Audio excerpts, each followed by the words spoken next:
Hi everyone. Now we're going to begin a discussion about big O, or more generally, efficiency. We want to be able to say how efficient is our code.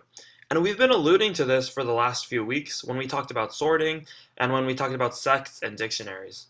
The general problem we're trying to solve is that let's say I have two functions, f and g, that do the same thing. A big theme in this course has been that there's a bunch of ways to do the same thing. But we want to be able to definitively say that one is better than the other or that they're equally as good as each other. And the way to do that is using a big O analysis, where we can identify the amount of work it takes to do one of them and both the other, and then compare to see which one does less work and which one is better in the long run. Now, the first thing to understand about big O is that we want to describe the asymptotic behavior of a function.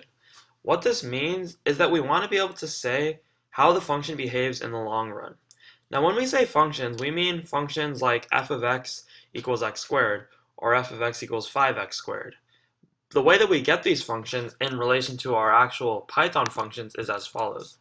Let's say I'm writing a function def count length of L. It takes in a list L, and it counts the number of elements in L.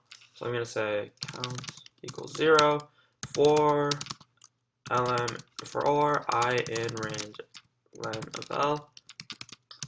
Count plus equals 1, return count. Now, we always are writing or identifying big O functions based on the size of the input. Now, the length of L is the size of our input. And when we need a variable, right? So like if f of x is our function, then x will be the size of the input. However, in big O, we use n. So we're going to say that the length of L is n. Now we want to see how much work do we do in here relative to the size of our n. Now we loop through each element in the length of in the L, which means that for each element in L we do count plus equals 1. Now what we're doing is saying how many operations do we do per element in our list. And count plus equals 1 is one operation. So this would have a function of f of n equals n, because we're essentially doing one operation for each element for each of the n elements. Let's say that I did that lm equals L of I. Now this is also an operation, so I'm doing two operations, this and this, for each element, so it would be f of n equals 2 times n. So this is how we're getting the function families. Now, as it says here, for 15, 112, we want to ignore all lower order terms and constants. What that means is that we only care about the largest term in the function, the highest order term, because that's what's going to define the asymptotic behavior.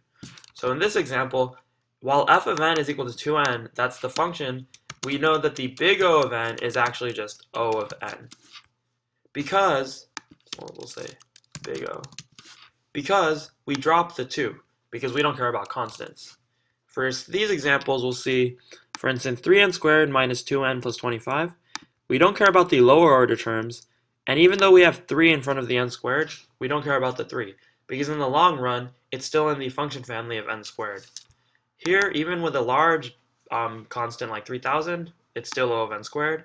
Here, with a small constant like 0.0001, it's still O of n squared, because in the long run, it still has n squared asymptotic behavior. The last one is pretty interesting. So first of all, note that this is n times log base 17 of n. So n times log 17 of n is greater than n, so this is the highest order term, so we drop these. However, notice how the big O is n log n. So where did the 17 go? Now remember, in big O we don't care about constants, so we get rid of the 10, but also log base 17 of n, the 17 is a constant, because remember that log base 17 of n is equal to log of n over log of 17, as we probably learned in some sort of math class in middle school. So that means that we don't care about the 17, it's just a constant, so it's n log n. So in this way, we see that we can identify the amount of work that a function is doing, and then we'll put it into a function family using big O. In the next section, we're going to talk about exactly why we don't care about the lower order terms, to give some light onto why the highest order term is the most important.